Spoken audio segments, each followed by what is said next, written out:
নমস্কাৰ এভৰিৱান, যিসকল ষ্টুডেণ্টে ইতিমধ্যে হায়াৰ ছেকেণ্ডেৰী পাছ কৰিলে তেওঁলোকে গ্ৰেজুৱেশ্যন ফাৰ্ষ্ট ইয়াৰ অথবা BA BHC BComত এডমিশ্যন ল'ব বিচাৰিছে তেওঁলোকৰ বাবে এটা ডাঙৰ আপডেট।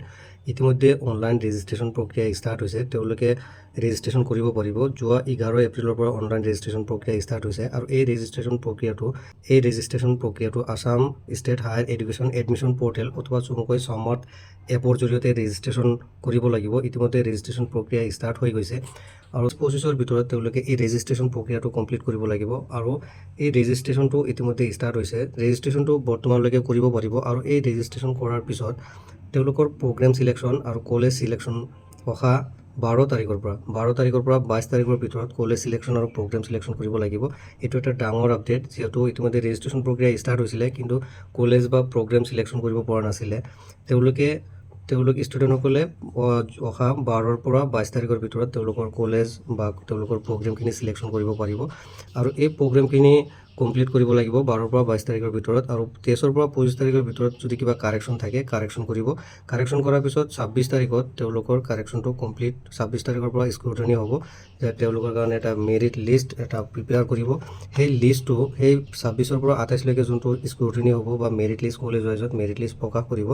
সেই মেৰিট লিষ্টটো অহা 29 মে তাৰিখে 29 মে আৰু 29 মেৰ পৰা 1 জুনৰ ভিতৰত ফাৰ্ষ্ট মেৰিট লিষ্ট পাব্লিছ কৰিব। College wise merit list publish কৰিব আৰু প্ৰগ্ৰেম ৱাইজ যদিহে মেৰিট লিষ্টত নাম থাকে, ষ্টুডেণ্টৰ মেৰিট লিষ্টত নাম থাকে, তেতিয়াহে ষ্টুডেণ্টসকলে সেই কলেজত গৈ ফিজিকেলি এডমিশ্যন ল'ব পাৰিব।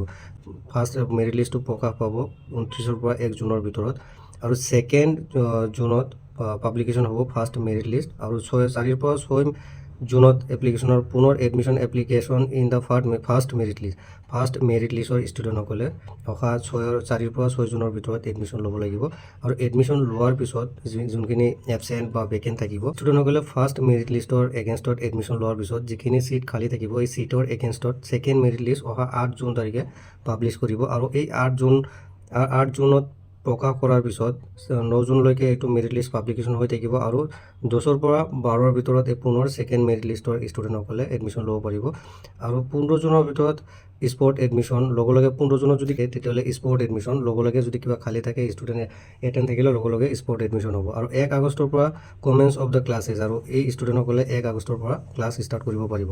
তে এই এডমিশ্যন লৈ বা কলেজ বা প্ৰগ্ৰেম চিলেকশ্যন লৈ এই হায়াৰ ছেকেণ্ডেৰী পাছ কৰা ষ্টুডেণ্টসকলৰ বাবে এটা ডাঙৰ আপডেট আছিলে, কাৰণ সিহঁতে ৰেজিষ্ট্ৰেশ্যন কৰিব পাৰিছিলে কিন্তু কলেজ চিলেকশ্যন বা প্ৰগ্ৰেম চিলেকশ্যনলৈকে বহুত চিন্তা আছিলে, কেতিয়া হ'ব, ক'ত যাব লাগিব বা কেতিয়া হ'ব, কোনো ইনফৰ্মেশ্যন পোৱা নাছিলে, কলেজৰ পৰা ক'ব পৰা নাছিলে। যিহেতু আসাম হায়াৰ এডুকেশ্যন পৰ্টেলৰ জৰিয়তে আজিকালি এডমিশ্যন ল'ব লাগে। প্ৰথমতে আসাম হায়াৰ এডুকেশ্যন পৰ্টেলৰ জৰিয়তে ৰেজিষ্ট্ৰেশ্যন কৰিব লাগে, তাৰপিছত মেৰিট লিষ্টৰ চিলেকশ্যন হয়, তাৰপিছতে কলেজত গৈ এডমিশ্যন ল'ব পাৰে।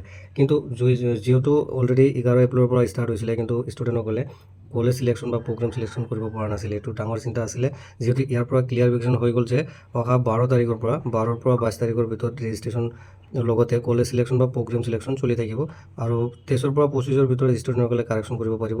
এই আপডেটটোৱে ষ্টুডেণ্টসকলৰ যোনটো চিন্তা হৈ আছিলে এই চিন্তাটো খন্তেকীয়া সময়ৰ কাৰণে হ'লেও চিন্তামুক্ত কৰিব।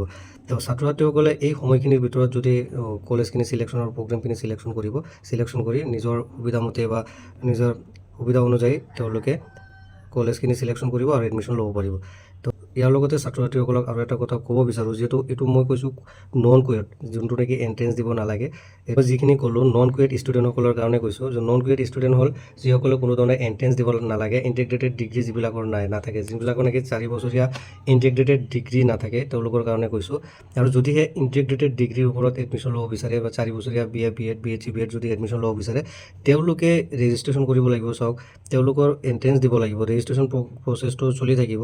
তেওঁলোকে 5ৰ পৰা 13 জুলাইৰ ভিতৰত ৰেজিষ্ট্ৰেশ্যন আৰু প্ৰগ্ৰেম চিলেকশ্যন কৰিব আৰু 14ৰ পৰা 15 জুলাইলৈকে কাৰেকশ্যন উইণ্ড' হ'ব, মানে কাৰেকশ্যন কৰিব পাৰিব। 16ৰ পৰা 18ৰ ভিতৰত এইটো স্ক্ৰুটনি কৰিব আৰু 19 জুলাইত preparation the first merit list তেনেকৈ প্ৰকাশ কৰিব। এইটো কুৱেটৰ কাৰণে কৈছোঁ, কুৱেট যোনবিলাকে নেকি ইণ্টিগ্ৰেটেড ডিগ্ৰী ল'ব বিচাৰে, এডমিশ্যন ল'ব বিচাৰি আছে তেওঁলোকৰ কাৰণে তেওঁলোকে এই ডেটখিনিৰ ভিতৰত তেওঁলোকে এডমিশ্যন ল'ব পাৰিব। তো এইটো আছিলে কুৱেট এণ্ড নন কুৱেট ষ্টুডেণ্টসকলৰ কাৰণে এটা ডাঙৰ আপডেট। তো ইয়াৰ পৰা যদি কিবা উপকৃত বা ভিডিঅ'টো ভাল লাগে তেতিয়াহ'লে লাইক, কমেণ্ট আৰু শ্বেয়াৰ কৰিবলৈ নাপাহৰিব। ধন্যবাদ।